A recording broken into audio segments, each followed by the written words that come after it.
Ya, bismillahirrahmanirrahim. Assalamualaikum warahmatullahi wabarakatuh. Alhamdulillahi rabbil alamin. Wabihi nasta'inu ala umurid dunya waddin. Wa nusalli wa nusallim wa nubarik ala sayyidina wa nabiyina wa maulana Muhammad. Wa ala alihi tayyibin at-tahirin. Amma ba'du, ibu-ibu yang saya muliakan, kita bersyukur kepada Allah Subhanahu wa Ta'ala.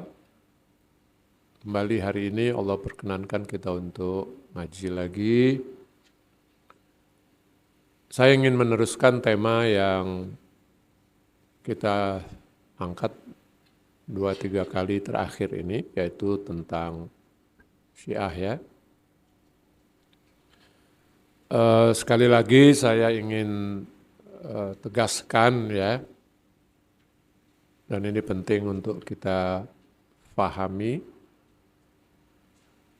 Kalau ada orang tanya atau orang pengen tahu Syiah itu apa, sederhana sekali definisinya.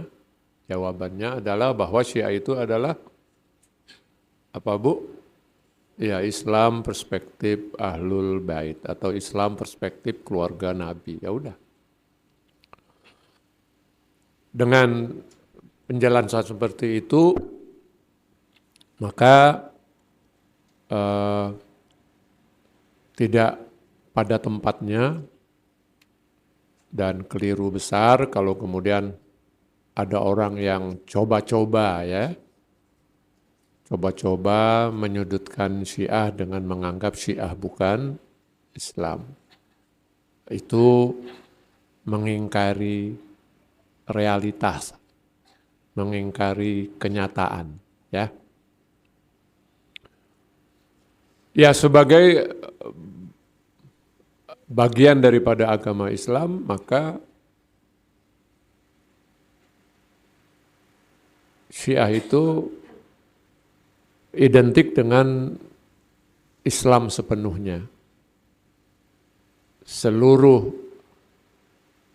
ajaran Islam, seluruh ajaran Islam dalam semua aspek kehidupan, di sana juga Syiah ada. Jadi Syiah itu bukan hanya bicara tentang imamah, ya, bukan hanya bicara tentang pukul dada, menangis, tapi Syiah itu bicara menjelaskan tentang seluruh aspek kehidupan yang memang dijelaskan dan ditegaskan dalam agama Islam. Nah, cuma lagi-lagi penjelasan-penjelasan Syiah itu boleh jadi berbeda dengan penjelasan-penjelasan di luar Syiah.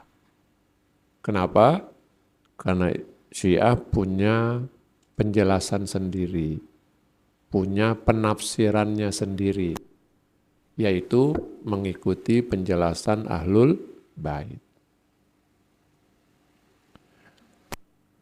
Nah, seperti yang saya kemukakan bahwa agama Islam itu setidaknya memiliki 3 bidang utama.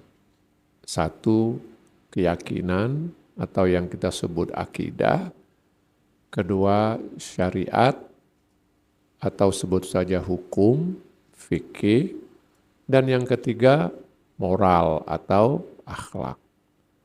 Kalau bicara moral, sebetulnya bukan hanya Islam saja yang bicara moral, tapi agama lain pun dan bahkan bukan agama sekalipun juga bicara tentang moralitas.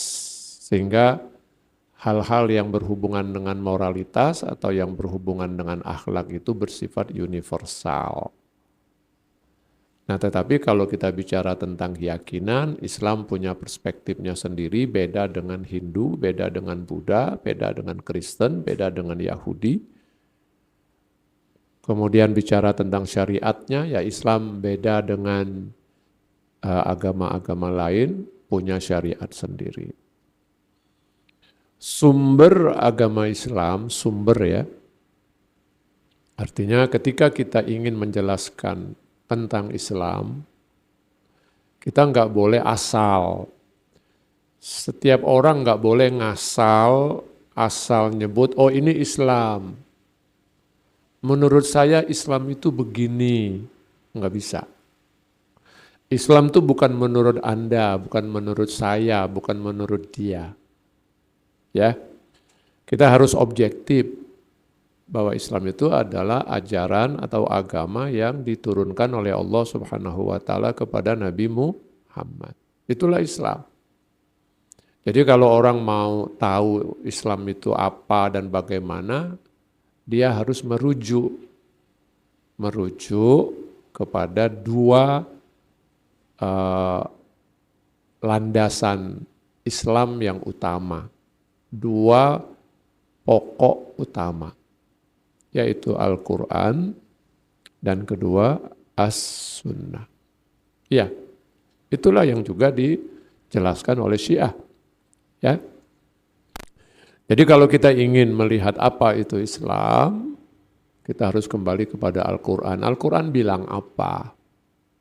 Al-Quran berkata apa? Al-Quran menjelaskan apa? Itulah Islam.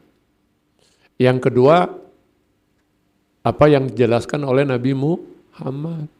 Apa kata Nabi Muhammad? Apa yang dilakukan oleh Nabi Muhammad?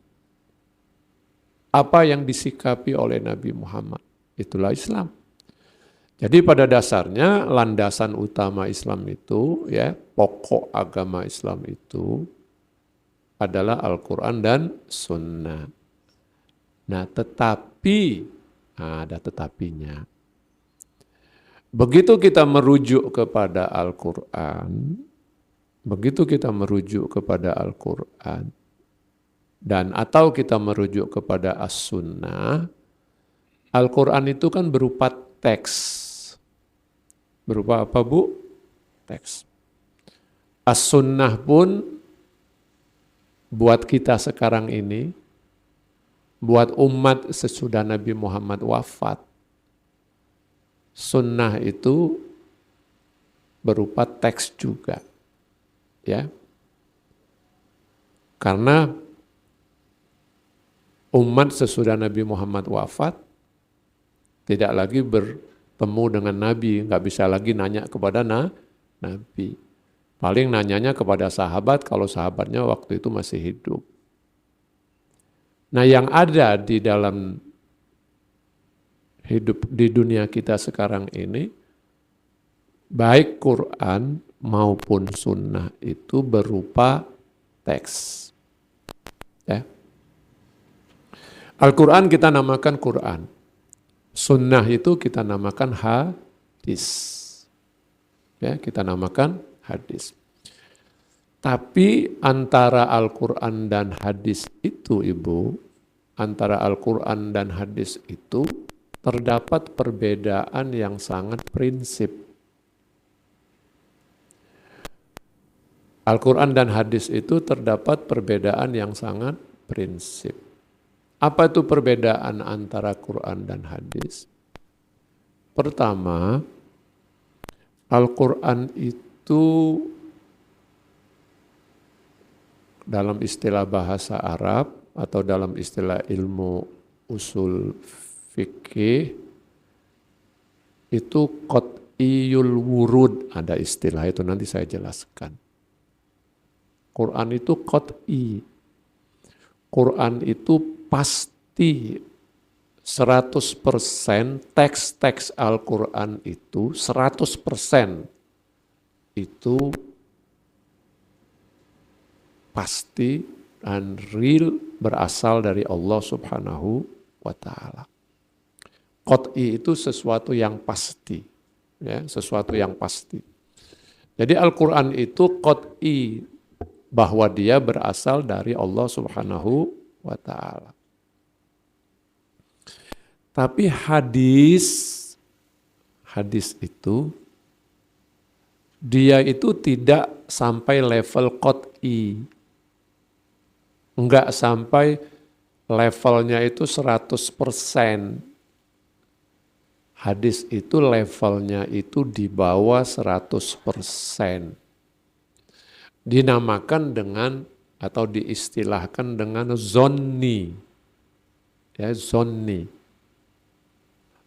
Zonni itu apa? Zonni itu dugaan. Artinya apa?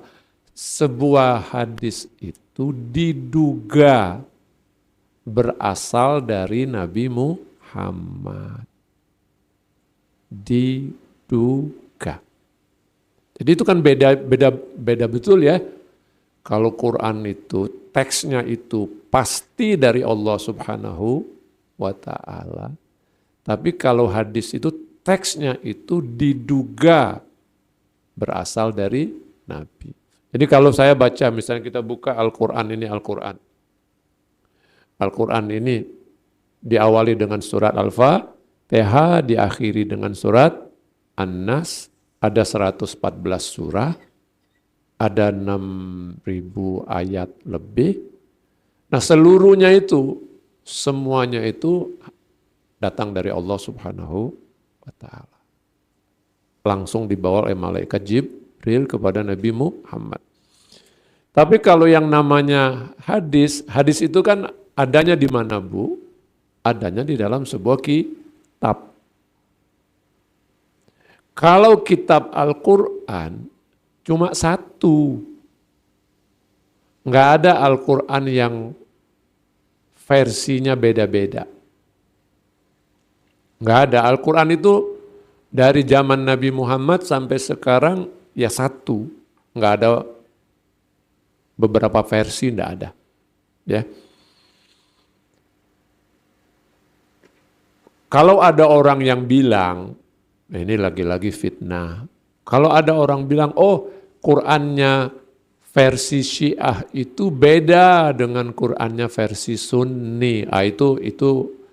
Itu fitnah, itu keliru besar itu. Ya. Kenapa? Kalau ada orang bilang seperti itu bertentangan dengan Al-Quran sendiri. Bertentangan dengan penegasan Al-Quran sendiri. Apa kata Allah? Kami yang menurunkan Al-Quran dan kami yang menjamin kebenaran Al-Quran itu. Kami yang menjamin eksistensi Al-Quran itu. Inna nahnu nazzalna dzikra wa inna lahu lahafizun. Jadi kalau ada orang yang menuding, oh Qur'annya versi Syiah itu beda dengan Qur'annya versi Sunni misalnya. Berarti ada dua versi kan? Itu salah. Kalau ada orang yang meyakini seperti itu, menuding Syiah punya Qur'an sendiri, itu dia menentang Al-Quran. Sebab dengan omongan seperti itu, dia menganggap Al-Quran itu tidak dijamin kebenarannya. Kalau Al-Quran itu ada dua versi, maka orang boleh bertanya, versi yang mana yang orisinal? Kan boleh orang bertanya. Kalau misalnya ada orang bilang Quran itu ada dua versi, ada Quran Sunni, ada Quran Syiah, maka muncul pertanyaan, versi mana yang orisinal? Nah maka dua-duanya perlu membuktikan. Tapi faktanya enggak. Quran yang berkembang di dunia Syiah, Quran yang berkembang di dunia Sunni, Quran yang ditafsirkan oleh orang Syiah, Quran yang ditafsirkan oleh orang Sunni dari awal masa kenabian sampai sekarang ya itu juga. Jumlah suratnya sama, jumlah ayatnya sama, ya. Paling yang bedanya kalau toh beda cuma kiroatnya, bacaannya. Tapi kalau beda kiroat nggak ada hubungannya dengan Sunni Syiah. Kalau beda kiroat itu terkait dengan yang sebut saja yang meriwayatkannya dalam tanda kutip. Ya. Misalnya gini, ada yang baca Maliki Yaumiddin. Maliki Yaumiddin, ma-nya panjang. Tapi ada juga yang baca Maliki Yaumiddin gitu. Itu kan beda ya, tapi beda bacaan. Yang satu panjang, yang satu pendek. Jadi sekali lagi Ibu, Quran itu 100% benar datang dari Allah, tidak ada keraguan sedikit pun. Maka dia disebut qat'i al-wurud, pasti datangnya. Tapi kalau yang namanya hadis, hadis itu yang kita lihat sekarang ini, itu berwujud kitab hadis. Berwujud apa? Kitab hadis. Ya kalau Al-Quran berwujud kitab Quran cuma satu, tapi kalau hadis berwujud kitab hadis. Nah kitab hadis berapa? Satu juga? Jawabannya enggak. Kitab hadis puluhan Bu. Ya, kitab hadis puluhan. Baik kitab hadis yang menyebar di kalangan Syiah maupun kitab hadis yang menyebar di kalangan Sunni. Jumlahnya puluhan. Dan gak sama satu sama lain. Beda-beda. Beda apanya? Beda jumlahnya. Kadang-kadang beda teksnya. Ada hadis di buku ini ada, di kitab ini ada, di kitab lain nggak ada, gitu. Ya, misalnya kalau kita di Indonesia karena mayoritas orang Indonesia ini bermazhab Sunni, kita mengenal istilah kitab Sahih Bukhari, kitab Sahih Muslim, kitab Ahmad bin Hambal, kitab hadis ini, kitab hadis itu. Nah, kitab-kitab hadis itu macam-macam, beda-beda. Di Syiah juga ada kitab-kitab hadis yang disusun, ditulis oleh ulama-ulama Syiah. Di luar yang kita kenal selama ini. Makanya dalam kitab hadis Syiah ada yang kita kenal nama kitab hadis Al-Kafi yang paling terkenal. Ya, ada kitab hadis namanya Man Lam Yahdurhul Faqih. Ada kitab hadis namanya At-Tahdzib. Ada kitab hadis yang sangat luas, sangat panjang, besar sekali. Itu namanya kitab hadis Al-Bihar. Ya, kitab hadis Al-Bihar. Jumlahnya Bu, kitab hadis Al-Bihar itu ada lebih dari 100 jilid. Nama kitab hadisnya apa? Al-Bihar. Oke. Nah, hadis ini itu yang namanya hadis, intinya hadis itu dia menceritakan, menukil ya, mungkin lebih tepat lagi menukil apa yang dilakukan oleh Nabi, apa yang dikatakan oleh Nabi, dan menukil sikap Nabi. Jadi hadis itu hanya menukil. Nah, yang menukilnya siapa?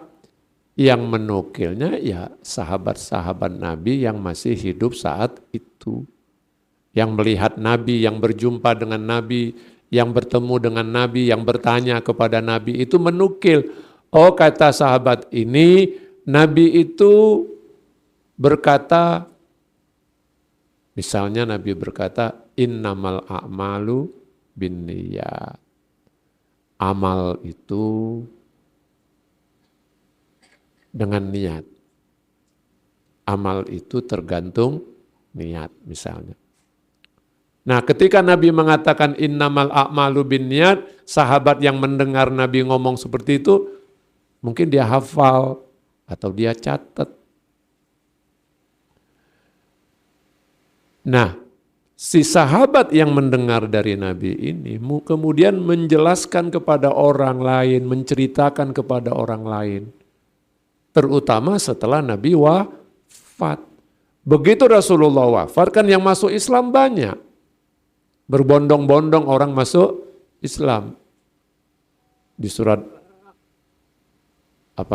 kan ada itu surat An-Nasr.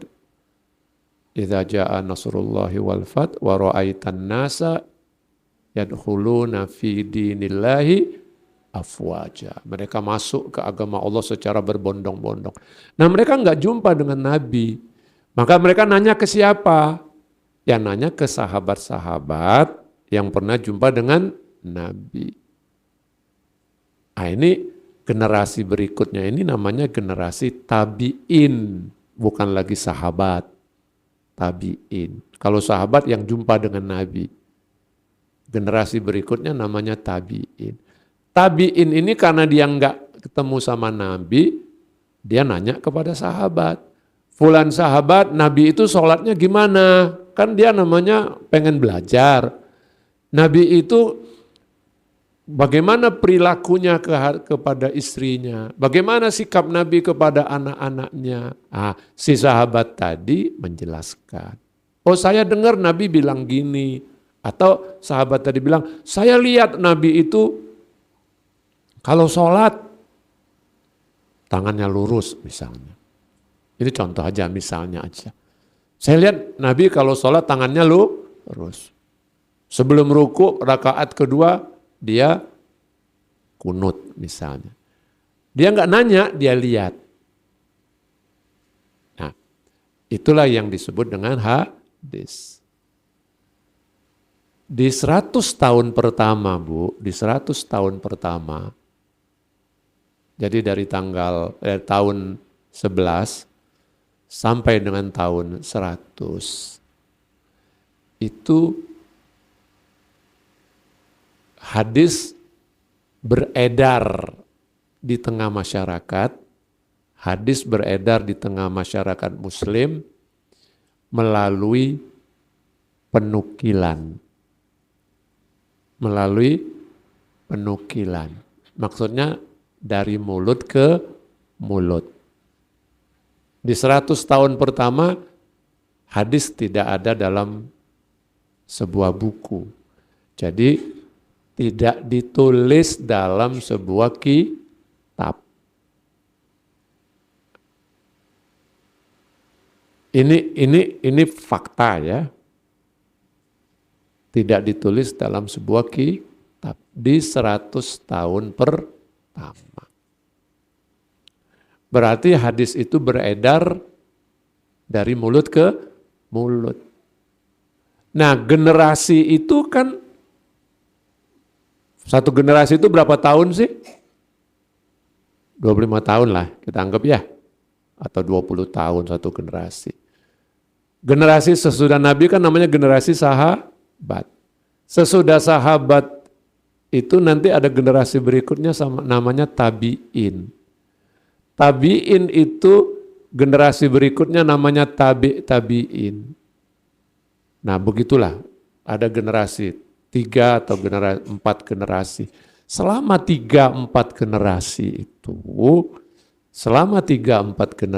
itu, hadis itu berkembang dari mulut ke mulut. Nah dalam bahasa ilmu hadis itu namanya periwayatan. Meriwayatkan. Makanya kalau kita baca hadis, di hadis itu sebelum muncul teksnya, sebelum ada kalimat Nabi berkata innamal a'malu binniyat, itu diawali dulu dengan rantaian perawi yang bercerita. Oh dari fulan, saya dengar dari A. A bilang dia dengar dari B. B bercerita dengar dari C. C bilang saya melihat Rasulullah begini begitu. Nah itu rantaiannya itu. Nah oleh karena itu, karena sifatnya dari mulut ke mulut, rawan apa? Rawan salah. Rawan salah. Rawan apa lagi Bu? Lupa. Ya, rawan salah.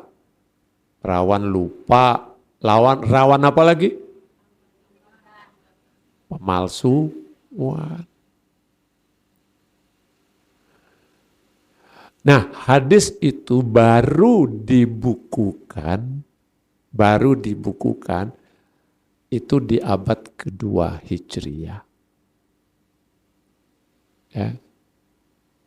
Ya, sekitar di abad kedua Hijriah. Baru dibukukan pelan-pelan. Di abad kedua dan ketiga Hijriah. Berarti ada jeda kurang lebih 150 tahun, 200 tahun antara pembukuan hadis dengan masa Rasulullah. 2 abad kurang lebih. Nah, karena 2 abad itu dan sifatnya dia rawan salah, rawan lupa, rawan pemalsuan, rawan lagi macam-macam rawannya, maka hadis itu dia tidak dijamin 100% benar-benar mencerminkan apa yang dikatakan Nabi, apa yang dibuat Nabi. Maka dia tidak disebut qot'i. Dia enggak disebut qot'i. Dia disebut zonni. Zonni itu artinya apa? Dugaan. Diduga berasal dari Nabi. Nah, kalau itu sifatnya dugaan, apa yang harus dilakukan? Sesuatu yang sifatnya dugaan, berarti bisa salah, bisa benar dong. Iya. Nilainya antara 50, bahkan kalau kita boleh kasih angka, antara 1 sampai 99. Yang namanya dugaan kan, bisa angkanya ya, angka 1. Kalau sudah angka 1 itu kecil banget ya. Sangat kecil dugaannya berasal dari Nabi. Tapi oke, antara 1 sampai 99. 99 itu sangat mendekati. Nah, karena dia dugaan, maka apa yang harus dilakukan? Maka yang harus dilakukan adalah verifikasi. Ini istilah sekarang ya. Diverifikasi dulu. Nah, bagaimana cara memverifikasinya? Nah, lahirlah sebuah disiplin ilmu, namanya disiplin ilmu hadis. Nah, karena hadis itu bersifat zonni, orang harus hati-hati. Jangan sampai dia salah. Jangan sampai dia ngira ini dilakukan oleh Nabi, tapi sebenarnya Nabi enggak lakukan. Jangan sampai orang ngira bahwa ini dikatakan oleh Nabi, tapi Nabi tidak mengatakannya. Maka perlu verifikasi. Ya. Jadi sumber agama Islam itu 2, Al-Quran dan hadis. Cuma kalau hadis perlu verifikasi. Bagaimana dengan di Syiah? Sama. Hadis perlu diverifikasi. Tapi di Syiah ada kelebihan. Di Syiah ada kelebihan. Apa kelebihannya? Syiah ada Ahlul Bait. Di Syiah ada imam-imam Ahlul Bait yang bisa menjadi verifikator. Ya. Orang kan harus memverifikasi. Kepada siapa harus memverifikasinya? Ya, lahirlah tadi yang tadi saya sebut disiplin ilmu hadis. Tapi di Syiah ada verifikatornya. Siapa itu? Ahlul Bait. Di zaman para sahabat ada Imam Ali. Ada Imam Hasan. Ada Imam Husain. Imam-imam sesudahnya. Kenapa? Kok kita memverifikasinya kepada imam-imam? Karena mereka adalah manusia-manusia terbaik pada zamannya. Imam Ali adalah orang yang paling ngerti. Imam Ali tahu betul ini hadis palsu atau enggak. Nah, imam-imam itu adalah manusia-manusia terbaik pada masanya. Mereka maksum, mereka suci, mereka soleh, mereka enggak pernah berbuat dosa, mereka berilmu, mereka hebat. Dan yang paling penting, ini yang paling penting.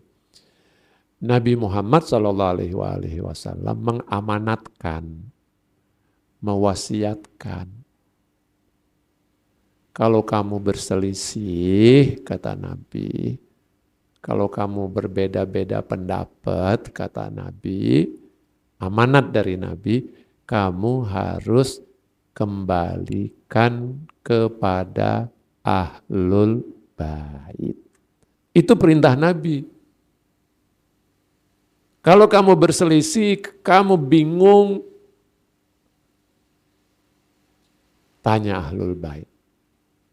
Al-Quran berkata, prinsip Al-Quran seperti itu.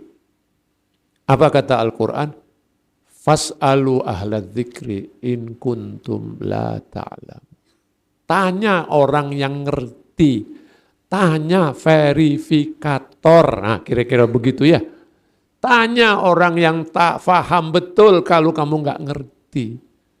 Jadi itu prinsip Al-Quran. Kalau kamu nggak ngerti, kamu nggak jelas, tanya kepada ahlinya. Nah, siapa yang paling ahli tentang agama Islam sesudah Rasulullah? Ahlul Bait, Imam Ali sosoknya. Nabi sudah mengamanatkan, tanya ahlul bait. Bahkan Nabi, makanya ibu kan hadis Nabi yang populer, yang pasti benar. Jadi hadis itu juga ada yang pasti benar ya. Cuma secara umum sifatnya dugaan. Ketika setelah diverifikasi, oh ini pasti. Setelah diverifikasi, oh ini benar. Nah, di antara hadis yang paling benar, yang levelnya itu pada level tertinggi, hasil verifikasinya dia itu 100%, itu salah satunya adalah hadis yang dikenal dengan hadis Tsaqalain. Hadis Tsaqalain. Apa itu bunyinya hadis Tsaqalain? Aku tinggalkan kepada kamu, wahai kaum muslimin, 2 pusaka. Kamu harus berpegang kepada 2 pusaka itu, yaitu kitab Allah dan ahlu baitku. Jadi Nabi memberi amanat kepada umat Islam, kamu harus berpegang pada 2 ini. Berpegang kepada Al-Quran dan berpegang kepada ahlul bait. Kamu mau tahu nih hadis ini benar atau enggak? Rujuk ke Al-Quran. Verifikasikan sebuah hadis kepada Al-Quran. Kenapa hadis harus diverifikasi ke Al-Quran? Karena Al-Quran itu tak sifatnya apa Bu? Qat'i, pasti. Sementara hadis itu sifatnya zonni, dugaan. Nah, sesuatu yang dugaan kita harus kembalikan dulu dong kepada sesuatu yang pasti. Kira-kira bertentangan enggak dengan yang pasti ini? Kalau dia bertentangan, wah ada masalah nih pada hadis itu. Makanya Nabi bilang kembalikan kepada Al-Quran dan kembalikan kepada ahlul bait. Nah, kalau kita kembali kepada Al-Quran, kalau kita kembalikan kepada Al-Quran, itu perintah Nabi. Cuma tidak semua orang, Ibu, tidak semua orang bisa memverifikasinya melalui Al-Quran. Tidak semua orang. Kenapa? Karena Al-Quran itu adalah teks. Al-Quran itu adalah teks. Apa? Karakteristik dari sebuah teks. Teks ya Bu ya, teks itu tulisan atau bacaan atau kalimat, redaksi. Apa karakteristik dari sebuah teks? Bukan, karakteristik dari teks itu adalah dia bisa multi tafsir. Sebuah teks itu salah satu karakteristiknya apa? Multi tafsir. Bisa aja ditafsirkan ini, ditafsirkan itu, ditafsirkan yang lain lagi. Maka Al-Quran yang satu, Al-Quran kan satu. Nggak ada bedanya, kalimatnya ya itu juga. Tapi tafsirannya beda. Kenapa kok Al-Quran bisa tafsirnya beda-beda? Karena Al-Quran itu adalah teks. Dan teks itu karakteristiknya adalah, salah satu karakteristik teks adalah multi tafsir. Nah karena kembali kepada Al-Quran itu nggak mudah-mudah, di zaman para imam masih hidup, kembalikan kepada imam. Kita yang bingung, datangin aja Imam Ali, tanya ya imam. Benar nggak ini? Apa itu? Nah itulah kelebihan dari ajaran Ahlul Bait. Kelebihan dari ajaran Syiah. Bahwa mereka punya imam-imam yang manusia-manusia terbaik. Akhlaknya terbaik, ilmunya terbaik, ya, ibadatnya terbaik. Nggak ada orang yang melebihi Ahlul Bait. Itu fakta. Itu sebabnya kenapa Al-Quran memuji Ahlul Bait, apalagi Nabi Muhammad sangat memuji Ahlul Bait. Nah oleh karena itu ibu-ibu, sumber kita itu dua, Al-Quran dan Sunnah. Nah di Syiah, supaya kita benar dalam memahami Al-Quran dan apa tadi? Hadis.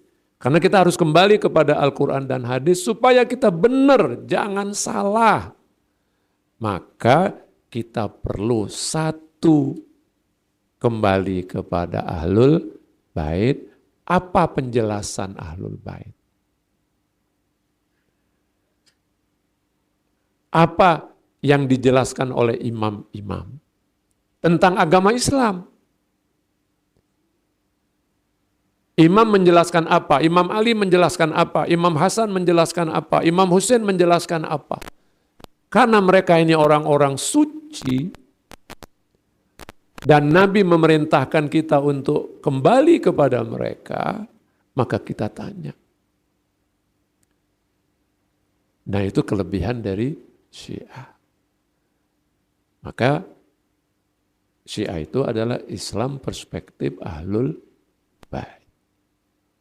Ketika imam-imam itu masih hidup, kita tanya sama imam. Nah, ada satu lagi. Quran ada. Hadis ada. Tapi imam sudah meninggal. Imam-imam tidak ada. Imam ke-12 gaib. Ya, kita nggak bisa dong nanya kepada Imam Mahdi ya. Bisa nggak Bu nanya kepada Imam Mahdi? Nggak bisa. Imam Mahdi gaib. Lalu kalau kita punya masalah, nanyanya ke siapa? Ya, nanyanya kemana? Nah, secara umum di Syiah dikatakan, kamu kembali ke Quran dong. Kembali kepada Al-Quran. Tapi Al-Quran itu multi tafsir. Kembali kepada hadis dong. Hadis itu verifikasi dulu. Kembali ke imam. Imam sedang tidak ada. Gimana nih? Nah, kita diperintahkan untuk namanya beristihad. Kita harus cari tahu. Cuma caranya harus benar. Jangan sampai salah. Kita harus beristihad. Apa itu beristihad? Kita harus berupaya keras bisa mendapat jawaban terhadap persoalan kita. Tapi Bu, yang bisa melakukan itu siapa? Yang melakukan berusaha keras mendapat jawaban yang tepat, yang benar terhadap persoalan-persoalan yang timbul. Emang persoalan yang timbul itu cuma satu apa? Persoalan yang muncul itu banyak. Semakin kesini semakin banyak persoalan. Nah, apa yang harus dilakukan? Harus istihad. Tapi siapa yang bisa melakukan istihad itu? Enggak semua orang dong. Orang-orang yang memang mengkhususkan diri untuk melakukan kajian tentang Islam. Nah, siapa Bu yang melakukan kajian tentang Islam? Itu namanya ulama. Tapi apakah ulama itu satu sama lain levelnya sama? Beda. A, B, C, D ulama beda-beda. Apakah kemampuan ulama itu sama? Beda. Maka yang kalau kita nanya nih, nanyanya kemana? Ke ulama. Oke, ulama yang mana? Ulama yang memang diakui benar-benar dikategorikan sebagai ulama yang mumpuni. Kira-kira begitu ya. Mumpuni itu istilah bahasa apa sih? Mumpuni. Sejawa ya? Ya, bahasa Indonesia apa mumpuni itu, Bu Yanti? Yang mumpuni dia, yang perfect deh. Ulama yang memang benar-benar ngerti, tahu. Saya nggak tahu bahasa Indonesianya apa mumpuni itu. Mumpuni bukan bahasa Indonesia, bahasa Jawa, dan Jawa adalah Indonesia juga. Yang mumpuni itu lebih di atas mahir, Bu. Ya oke lah, ahli, mahir, apa namanya. Ya, saya lebih senang menggunakan kata mumpuni karena menurut saya mumpuni itu mencakup. Ya. Jadi ulama yang benar-benar mumpuni. Nah, ulama yang benar-benar mumpuni itu enggak banyak.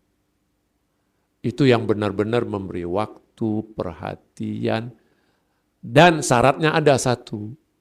Si ulama itu bukan sekedar mumpuni, ilmunya mumpuni, enggak cukup sekedar ilmu, tapi moralnya juga. Akhlaknya juga. Bukan sekedar ilmu, Bu. Dia berilmu, tapi dia juga soleh. Dia juga bertanggung jawab. Dia juga bermoral. Nah, kita di Syiah itu seperti itu. Ya.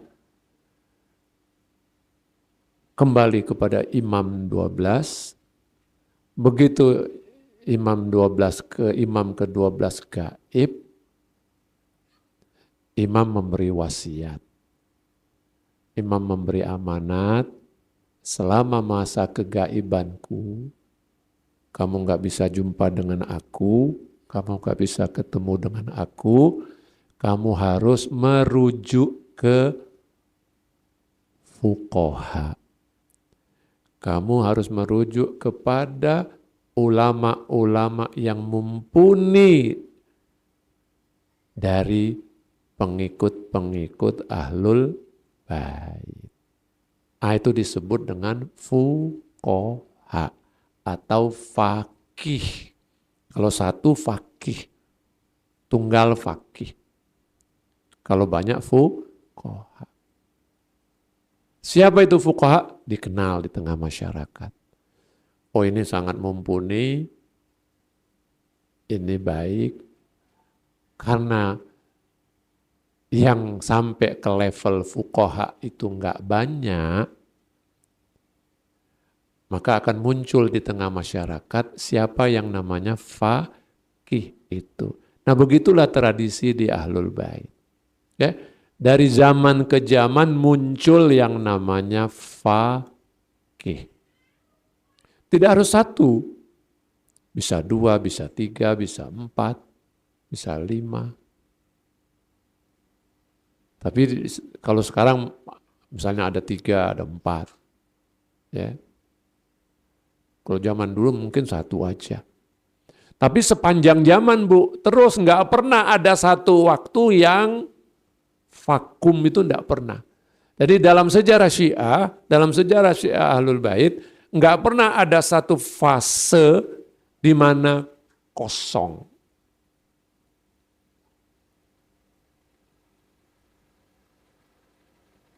Nah, di kalangan Sunni beda. Di kalangan Sunni beda. Apa itu? Begitu Rasulullah wafat, ya sudah, tidak ada imam. Lalu apa yang dilakukan oleh masyarakat Muslim yang mengikuti cara berpikir Sunni? Ya sudah, mereka ngikutin sahabat. Sahabat itu siapa, Bu? Sahabat itu orang yang hidup di zaman Nabi. Istilah sahabat ya, istilah sahabat yang biasa digunakan itu tidak seperti yang Ibu fahami tentang arti kata sahabat. Arti kata sahabat itu artinya apa? Orang dekat ya, teman dekat ya, itu sahabat ya. Tapi kalau dalam istilah ilmu hadis atau dalam istilah ilmu agama di kalangan Sunni, yang namanya sahabat itu adalah orang Islam yang hidup di zaman Nabi. Nah sekarang jumlah orang Islam yang hidup di zaman Nabi, orang yang masuk Islam. Kan dulunya kan mereka bukan Islam ya. Dulunya mereka penyembah berhala. Kemudian mereka sadar lalu masuk Islam. Nah jumlah sahabat itu ada berapa banyak Bu? Sampai Rasulullah wafat kira-kira ada berapa banyak sahabat? Banyak Bu. Lebih dari 100.000. Jadi ketika Rasulullah wafat itu lebih dari 100.000 orang yang masuk Islam. Artinya jumlah sahabat ada berapa banyak? Lebih dari 100.000. Semuanya sahabat. Lalu ikutin siapa di antara 100.000 itu? Ikutin siapa aja? Ikutin siapa aja. Yang penting namanya sahabat. Nah itu namanya Islam perspektif Sunni. Benar loh, ini fakta loh. Ya tentu mereka dari 100.000 itu kan tidak semuanya muncul ya Bu ya. Dari 100 itu muncullah beberapa orang yang top-top itu. Tapi secara teoritis, teorinya ikutin sahabat manapun. Nah, setelah sahabat meninggal, fase berikutnya fase tabi'in. Mulai dari zaman sahabat, lebih-lebih sesudah zaman sahabat, di kalangan Sunni sudah terjadi proses namanya ijtihad. Kalau di kita, di Syiah itu ijtihad itu baru running, baru mulai berjalan setelah Imam Mahdi gaib. Kenapa? Ya, selama masa imam-imam, ya kita orang awam nggak perlu mau repot-repot, tanya aja imam. Sama ketika di zaman Nabi Muhammad masih hidup, sahabat nggak perlu repot-repot. Kalau mau tanya tentang Islam, tanya aja kepada Rasulullah. Tapi di kalangan Sunni setelah Rasulullah wafat, dia nggak ngikutin imam-imam. Akhirnya apa yang terjadi? Masing-masing berusaha sendiri. Nggak ada satu patokan. Misalnya apa mereka nanya ke sahabat Abu Bakar? Enggak. Apa ke sahabat Umar? Enggak. Mana aja. Enggak ada patokan ya. Enggak ada patokan. Ini bukan urusan politik, Bu. Kalau urusan kekuasaan ya datangnya kepada para khalifah. Ini urusan agama. Nah, karena itu di kalangan Sunni, praktis ijtihad itu sudah mulai muncul sejak zaman sahabat. Praktis sudah mulai. Nah, akibatnya apa? Perbedaan-perbedaan di kalangan Sunni itu sangat-sangat beragam. Sangat beragam.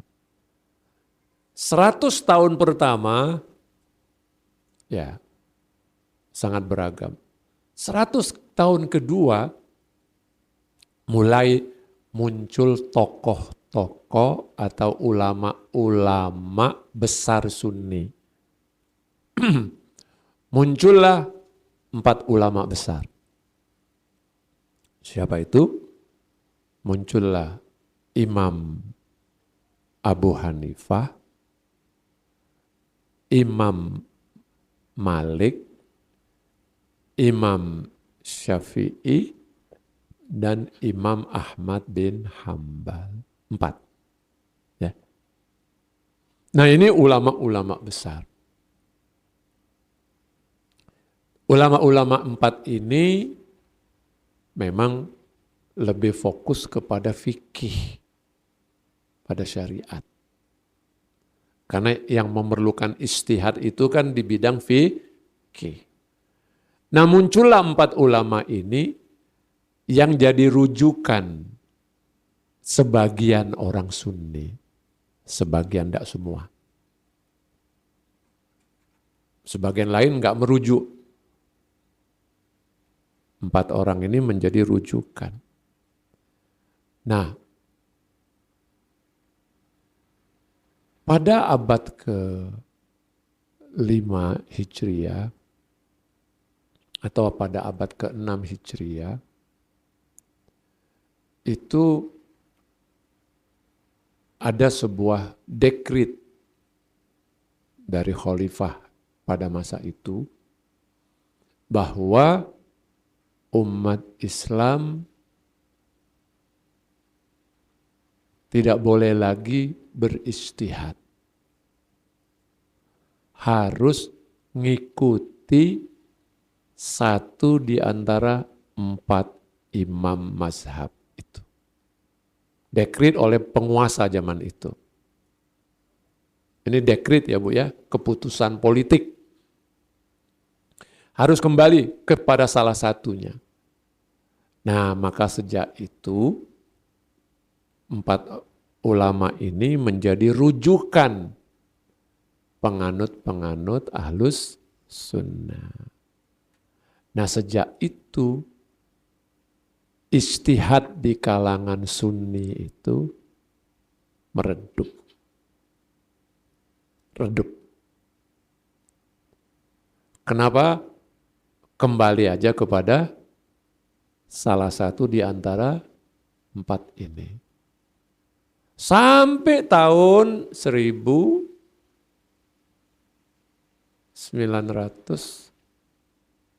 sampai tahun 1900-an. Itu umat Islam di seluruh dunia begitu.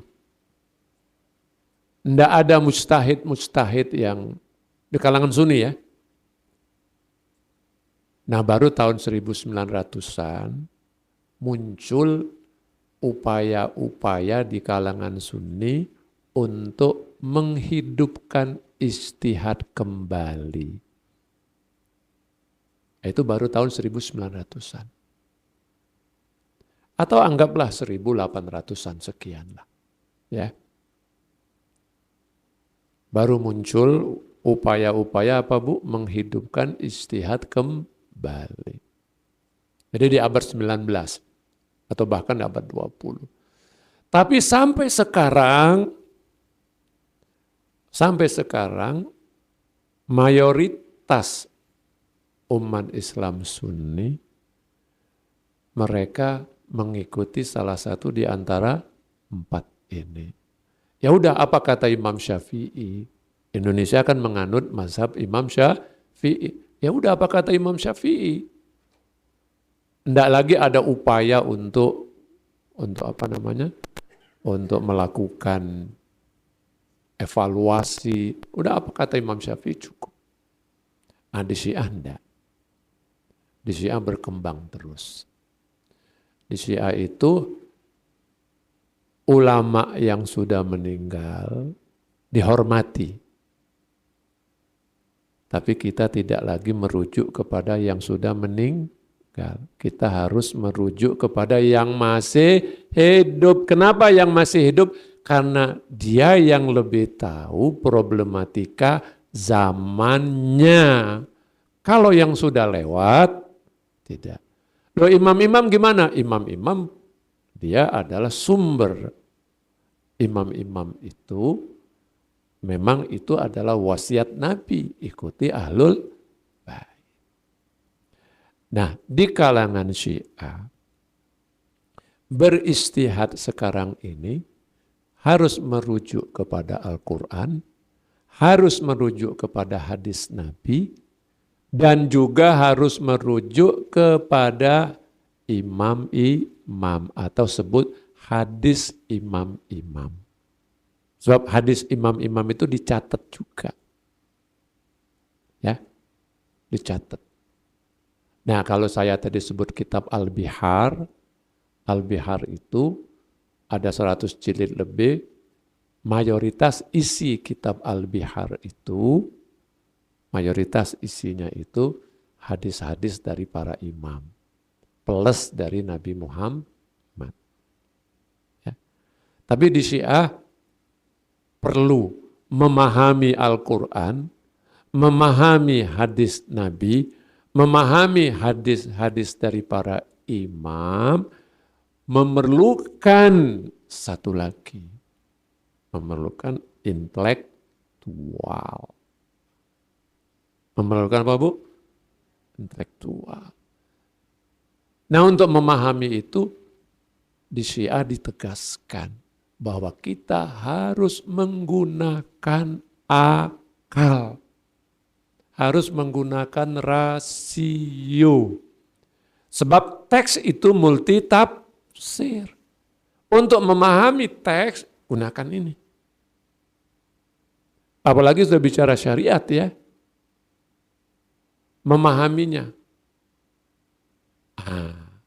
Berkembanglah ijtihad di dunia Syiah itu sangat maju.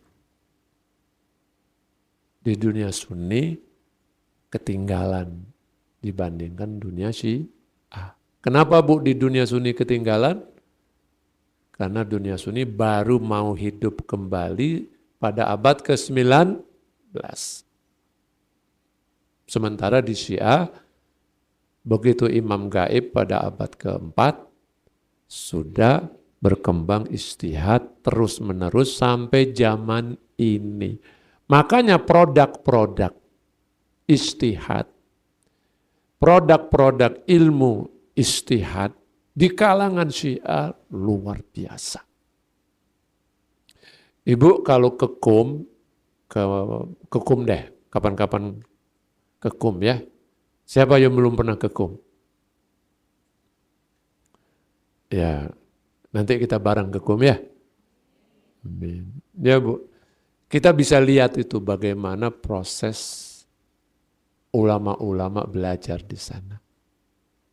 Di masjid terbuka Belajarnya di masjid, di sekolah, ibu-ibu bisa lihat, tapi cuma ibu-ibu nggak bisa masuk langsung dari balik kaca aja bisa ngelihat.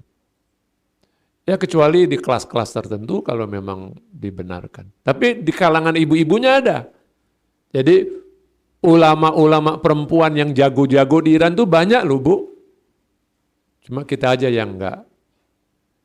Iya ya, saya beberapa kali ngajak ibu-ibu ke sana belum pernah ketemu ya sama ulama-ulama perempuan ya, ayatullah yang perempuan ya. Saya sendiri nggak pernah tahu ya. Iya. Tapi saya kira gagasan bagus juga ya, ketemu sama ayatullah tapi perempuan. Ya. Menarik juga ya Bu ya. Iya. Iya. Iya. Kita nanti bisa ke sana Bu tapi nggak free Bu, dengan apa namanya low cost. Low cost. Ya bisa Bu. Oke, jadi itu Bu. Jadi ini saya bicara karakteristik si Syiah itu ya. Jadi kita di Syiah itu ini prinsip. Nah ini enggak di Sunni. Di Syiah itu kalau ditanya, apa sih argumen keagamaan yang dipakai di kalangan Syiah untuk mengetahui hukum Islam? Argumen apa? Kalau dalam bahasa Arabnya dalilnya, dalil keagamaan apa untuk memahami agama Islam? Di Syiah itu 4. Quran, Sunnah, ketiga ijma, tapi ijma itu kembali ke Ahlul Bait. Ya. Ijma itu artinya kesepakatan para ulama, tapi di sana ada Ahlul Baitnya. Quran, Sunnah. Nah kalau dibilang Sunnah Bu, kalau yang dibilang Sunnah itu mencakup Nabi dan para imam. Quran, Sunnah, ijma itu adalah kesepakatan para ulama, dan yang keempat adalah rasio atau akal. Sunni gimana? Sunni 1 Quran, 2 Sunnah, tapi sunnahnya dibatasi pada Nabi Muhammad. Kalau di kita Nabi Muhammad plus Ahlul Bait. 3 ijma sama, tapi ijma'nya sedikit beda dengan Syiah. 4 analogi, kias. Jadi dia nggak menggunakan kata akal, dia menggunakan analogi. Nah ini beda antara akal sama analogi, itu beda. Rasio sama analogi itu beda. Ya. Analogi hanya salah satu proses. Analogi itu hanyalah salah satu proses memahami sesuatu yang pernah dilakukan, ada contohnya, nah gitu. Ada jurisprudensinya kalau dalam bahasa hukum itu ya. Ada case yang pernah terjadi.